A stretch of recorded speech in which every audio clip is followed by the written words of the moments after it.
Hello friends आम्भे माने एबे सीटी एग्जाम रे साइंस रो आसुथिबा किछि सिलेक्टेड क्वेश्चन डिस्कशन करिवु जाकि आपण मानक पई बहुत इंपोर्टेंट। आपण माने जदि सीटी एग्जाम पई सीरियसली प्रिपेयर होचंती ताले भिडियो को प्रथम रु शेष पर्यंत देखंतु काहे कि ना ई टाइप रो क्वेश्चन ही प्रति वर्ष एग्जाम रे आसुची। आपण माने जदि प्रतिदिन एई भली वीडियो देखबा को चाहउचंती ताले हम चैनल को सब्सक्राइब करंतु एवं नोटिफिकेशन बटन को ऑन करि रखंतु जहाँ फल नेक्स्ट वीडियो जो भी अपलोड हो आपने जानीपारे और आपको एग्जाम प्रिपरेशन हो पारे। और ये क्लास रे आमर आउ एक स्पेशल क्लास विषय में आपको जनइबी जो थे आप बहुत कम समय निजक अधिक प्रिपरेशन कर एग्जाम रे सक्सेस पाइपर। तेज कौन रही डिटेल्स चलतु जाना। तो फ्रेंड्स आम मैंने पूर्व वीडियो गुड़िक 1 नंबर रु 35 नंबर पर्यंत समस्त क्वेश्चन ऑलरेडी डिस्कसन कर सारीचु।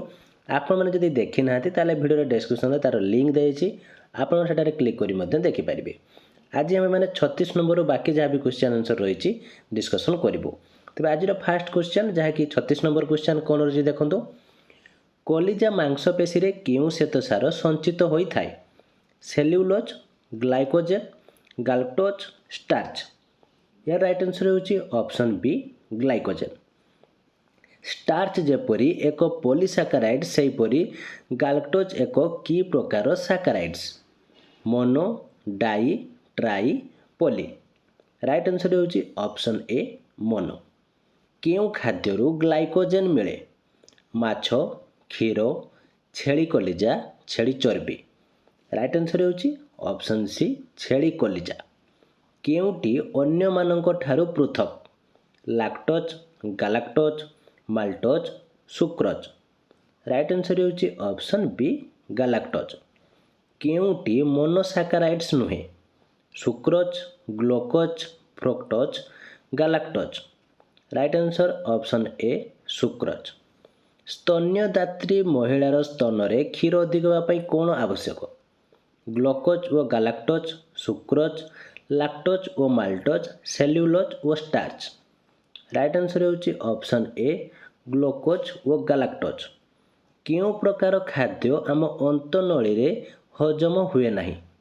Glucose, cellulose, fructose, sucrose. Right answer होची ऑप्शन बी सेल्युलोज। क्यों पदार्थटी को आयोडीन द्रवण रे पकाइले यह नील वर्ण हेब नहीं?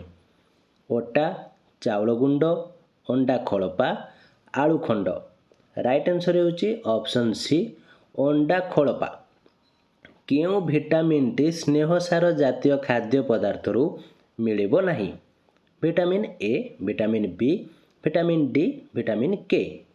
Right answer option B vitamin B. क्यों विटामिन टी स्नेहसार जातीय खाद्य पदार्थ रु मिल परिबो? B6, vitamin C, vitamin B12, vitamin E. तो यार राइट आंसर होची ऑप्शन डी विटामिन ई। सभा आर्थराइटिस रोग रे आक्रांत यार कारण कौन? से अधिक तेल घी जातीय खाद्य खाऊची, से अधिक क्षीर पीऊची, से अधिक तंतु जातीय खाद्य खाऊची, तार विटामिन सी अभाव अच्छी। राइट आंसर होची ऑप्शन ए से अधिक तेल घी जातीय खाद्य खाऊची। क्यों विटामिन टी कौन सी उद्भिदजात खाद्य पदार्थ रु मिले नहीं? Vitamin A, vitamin B, vitamin C, vitamin K. तो फ्रेंड्स ये क्वेश्चन रे आंसर कहया आगरो मु आपण मानकु आम स्पेशल क्लास विषय जणा देबा पई चाहूची। आपण जदि कम समय भितर अधिक प्रिपरेशन है एग्जाम रे सक्सेस पाइबा चाहूँगी ताहले आपण माने हमर स्पेशल क्लास रे जॉइन हो पारे जो थे आपण मानकु सिलेबस वाइज सब्जेक्टिव क्लास सहित study material free PDF previous year question WhatsApp support मिल जिवो और आपण मानकु लाइफ टाइम एक्सेस मध्य दिया जिवो जहाँ फल आपण माने एग्जाम रे 100% सक्सेस पाई पारिबे ता सहित आपणकर टीचर होगा स्वप्न को मध्य पूरण करें। तो यही स्पेशल क्लास रे जॉइन होगा चाहूँगे दिखाई व्हाट्सएप नंबर रे जॉइन लिखि मेसेज करूँ ना भिडियो डिस्क्रिप्शन में जॉइन लिंक देती से क्लिक कर डायरेक्ट जॉइन हो पारे। तो चलते आम क्वेश्चन उपर को जावा। आमर क्वेश्चन कौन रही है क्यों विटामिन टी कौन सी उद्भिदजात खाद्य पदार्थ मिले नहीं? Vitamin A, vitamin B, vitamin C, vitamin K. तो राइट आंसर होची ऑप्शन ए विटामिन ए।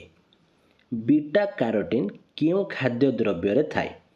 प्राणीगत खाद्य द्रव्य, उद्भिदगत खाद्य द्रव्य, सूर्य किरण, क्षीर। राइट आंसर होची ऑप्शन बी उद्भिदगत खाद्य द्रव्य।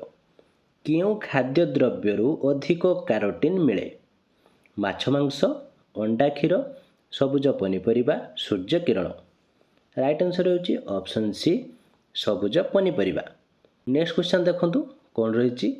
କପିଳ ବାବୁଙ୍କ ଚକ୍ଷୁ ସୁସ୍ଥ ରହୁନାହିଁ, ତାଙ୍କର କେଉଁ ଭିଟାମିନ୍ର ଅଭାବ ରହିଛି? Vitamin C, vitamin E, vitamin K, vitamin A. Right answer ହେଉଛି ଅପସନ୍ ଡି ଭିଟାମିନ୍ ଏ। କେଉଁଟି ଭିଟାମିନ୍ ଏର କାର୍ଯ୍ୟ ନୁହେଁ? ଚକ୍ଷୁକୁ ସୁସ୍ଥ ରଖେ, ଶରୀରର ବୃଦ୍ଧି ଓ ବିକାଶରେ ସହାୟକ, ଚର୍ମ, ଅସ୍ଥି ଓ ଦାନ୍ତକୁ ସୁସ୍ଥ ରଖିବା, ଅନ୍ତନଳୀରୁ କ୍ୟାଲସିୟମ୍ ଓ ଫସ୍ଫରସକୁ ଶୋଷିବା। ରାଇଟ୍ ଆନ୍ସର୍ ହେଉଛି ଅପସନ୍ ଡି ଅନ୍ତନଳୀରୁ କ୍ୟାଲସିୟମ୍ ଓ ଫସ୍ଫରସକୁ ଶୋଷିବା। କେଉଁଟି ଅନ୍ୟମାନଙ୍କ ଠାରୁ ପୃଥକ୍? Cyanocobalamin, pyridoxine, ascorbic acid, folic acid. Right answer ହେଉଛି option C ascorbic acid. Next question ଦେଖନ୍ତୁ କ'ଣ ରହିଛି। ଅନ୍ତନଳୀରୁ କ୍ୟାଲସିୟମ୍ ଓ ଫସ୍ଫରସ୍ ଶୋଷିବା କେଉଁ ଭିଟାମିନ୍ର କାର୍ଯ୍ୟ? Vitamin A, vitamin B, vitamin C, vitamin D. Right answer ହେଉଛି ଅପସନ୍ ଡି ଭିଟାମିନ୍ ଡି। କେଉଁ ଖାଦ୍ୟ ଗ୍ରୁପଟି vitamin ଡିର ଅନ୍ତର୍ଗତ? ମାଛ ତେଲ, ଅଣ୍ଡାର କେଶର, କଲିଜା, କ୍ଷୀର, ଲହୁଣୀ। ଅପସନ୍ ବିରେ ରହିଛି ଟମାଟୋ, ପାଳଙ୍ଗ ଶାଗ। ଅପସନ୍ ସିରେ ଭାତ, ଡାଲି। ଅପସନ୍ ଡି ତନ୍ତୁ ଜାତୀୟ ଖାଦ୍ୟ ପଦାର୍ଥ। ରାଇଟ୍ ଆନ୍ସର୍ ହେଉଛି ଅପସନ୍ ଏ ମାଛ ତେଲ, ଅଣ୍ଡାର କେଶର, କଲିଜା, କ୍ଷୀର, ଲହୁଣୀ। ମୋତିଆବିନ୍ଦୁ ରୋଗ ନିବାରଣ ପାଇଁ ପ୍ରତିକାରକ ଭାବରେ କେଉଁ ଭିଟାମିନ୍ର ଭୂମିକା ଗୁରୁତ୍ୱପୂର୍ଣ୍ଣ? Vitamin A, vitamin D, vitamin E, vitamin K. Right answer ହେଉଛି ଅପସନ୍ ସି ଭିଟାମିନ୍ ଇ। ଜଣେ ବ୍ୟକ୍ତିର କୌଣସି ସ୍ଥାନରେ ଖଣ୍ଡିଆ ହେଲେ ରକ୍ତ ଜମାଟ ଡେରିରେ ହେଉଛି, ତେବେ ଡାକ୍ତର ତାଙ୍କୁ କ'ଣ ଖାଇବାକୁ ପରାମର୍ଶ ଦେବେ? ଅପସନ୍ ଏରେ ରହିଛି ତନ୍ତୁ ଜାତୀୟ ଖାଦ୍ୟ ଓ ଚର୍ବି ଜାତୀୟ ଖାଦ୍ୟ। ଅପସନ୍ ବିରେ ରହିଛି ସୂର୍ଯ୍ୟମୁଖୀ ତେଲ, ପେଶୀ ତେଲ, ମକା ତେଲ, ବାଦାମ ତେଲ, ଗହମ ଭ୍ରୂଣ ତେଲ। ଅପସନ୍ ସିରେ ରହିଛି ଅଣ୍ଡାର କେଶର, କଲିଜା, କ୍ଷୀର, ଲହୁଣୀ, ବନ୍ଧାକୋବି, ଫୁଲକୋବି, ଟମାଟୋ, ପାଳଙ୍ଗ। ଅପସନ୍ ଡିରେ ରହିଛି ଅକାଣ୍ଡିଆ ଉଷୁନା ଚାଉଳ, ଚକିପେଶା ଅଟା, ଶାଗ, ଇଷ୍ଟ, ଚିନାବାଦାମ। ତ 56 ନମ୍ବର କ୍ୱେଶ୍ଚନ୍ଟି ଆପଣମାନେ ମୋତେ କମେଣ୍ଟ ବକ୍ସରେ ଜଣାଇବେ, ଯାହାକି ଆମେ ଏସବୁ କ୍ୱେଶ୍ଚନ୍ ନେକ୍ସଟ କ୍ଲାସ୍ରେ ଡିସ୍କସନ୍ ମଧ୍ୟ କରିବୁ। 56 ନମ୍ବରରୁ ବାକି ଯାହା ବି କ୍ୱେଶ୍ଚନ୍ ଆନ୍ସର୍ ରହିଲା ଆମେ ନେକ୍ସଟ କ୍ଲାସ୍ରେ ଡିସ୍କସନ୍ କରିଦେବୁ। ତ ଆଜି ଆମେମାନେ ଯାହା ବି ଏଠାରେ କ୍ଲାସ୍ରେ ଡିସ୍କସନ୍ କଲୁ ସମସ୍ତ କ୍ୱେଶ୍ଚନ୍ ଆପଣମାନଙ୍କ ପାଇଁ ବହୁତ ସିଲେକ୍ଟେଡ୍ କ୍ୱେଶ୍ଚନ୍। ଆପଣମାନେ ପୁଣି ଥରେ ଭିଡ଼ିଓଟିକୁ ପ୍ରଥମରୁ ଶେଷ ପର୍ଯ୍ୟନ୍ତ ଦେଖିଦିଅନ୍ତୁ ଏବଂ ସମସ୍ତ କ୍ୱେଶ୍ଚନ୍କୁ ଭଲ ଭାବରେ ପ୍ରାକ୍ଟିସ୍ କରିଦିଅନ୍ତୁ, କାହିଁକିନା ଏଇ ଟାଇପ୍ର କ୍ୱେଶ୍ଚନ୍ ହିଁ ଆପଣଙ୍କର ଏକ୍ଜାମ୍ରେ ଆସୁଛି। ଏବଂ ଆପଣମାନେ ଆମ ସ୍ପେଶାଲ୍ କ୍ଲାସ୍ରେ ଜଏନ୍ ହେଇ ଯଦି ପ୍ରିପାରେସନ୍ କରିବା ପାଇଁ ଚାହୁଁଛନ୍ତି ତାହେଲେ ଦିଆଯାଇଥିବା ହ୍ୱାଟ୍ସଆପ୍ ନମ୍ବରରେ ଜଏନ୍ ଲେଖି ମେସେଜ୍ କରନ୍ତୁ, ନହେଲେ ଭିଡ଼ିଓର ଡେସ୍କ୍ରିପ୍ସନ୍ରେ ଜଏନ୍ ଲିଙ୍କ୍ ଦିଆଯାଇଛି, ସେଠାରେ କ୍ଲିକ୍ କରି ମଧ୍ୟ ଡାଇରେକ୍ଟ ଜଏନ୍ ହୋଇପାରିବେ। ଆପଣଙ୍କର ଯଦି ସ୍ପେଶାଲ୍ କ୍ଲାସ୍କୁ ନେଇକି କିଛି ଡାଉଟ୍ ଥାଏ ବା କିଛି ଜାଣିବା ପାଇଁ ଚାହୁଁଥାନ୍ତି ବା ଜଏନ୍ ହେବାରେ କିଛି ପ୍ରୋବ୍ଲେମ୍ ହେଉଥାଏ ତାହେଲେ ଯାଇଥିବା ହ୍ୱାଟ୍ସଆପ୍ ନମ୍ବରରେ ମଧ୍ୟ ଆମକୁ ଯୋଗାଯୋଗ କରିପାରିବେ। ତ ଇଏ ଥିଲା ଆଜିର କ୍ଲାସ୍ଟି କେମିତି ଲାଗିଲା ଏବଂ ଯଦି କିଛି ଡାଉଟ୍ ଥାଏ କମେଣ୍ଟ ବକ୍ସ ନିଶ୍ଚିତ ଭାବରେ ଜଣାନ୍ତୁ। ଭିଡ଼ିଓଟି ଭଲ ଲାଗିଥିଲେ ଲାଇକ୍ କରନ୍ତୁ। ଆପଣମାନଙ୍କର ସାଙ୍ଗସାଥି ଯଦି ସିଟି ପାଇଁ ପ୍ରିପେୟାର ହେଉଛନ୍ତି ସେମାନଙ୍କୁ ମଧ୍ୟ ସେୟାର କରନ୍ତୁ, ଯାହାଫଳରେ ସେମାନେ ମଧ୍ୟ ନିଜକୁ ଏକ୍ଜାମ୍ ପାଇଁ ପ୍ରିପାରେସନ୍ କରିପାରିବେ। ଆପଣ ଯଦି ଆମ ଚ୍ୟାନେଲରେ ନୂଆ ଅଛନ୍ତି ତାହେଲେ ଚ୍ୟାନେଲକୁ ସବସ୍କ୍ରାଇବ୍ କରି ନୋଟିଫିକେସନ୍ ବଟନ୍କୁ ଅନ୍ କରି ରଖନ୍ତୁ। ତ ପ୍ରତିଦିନ ଆମେମାନେ ସିଟିର ସିଲେକ୍ଟେଡ୍ କ୍ୱେଶ୍ଚନ୍ ଡିସ୍କସନ୍ କରୁଛୁ, ଯାହାକି ଆପଣମାନେ ଜାଣିପାରିବେ ଏବଂ ପ୍ରିପାରେସନ୍ ମଧ୍ୟ ହୋଇପାରିବେ। ତ ଆଜି ପାଇଁ ଏତିକି। Thank you.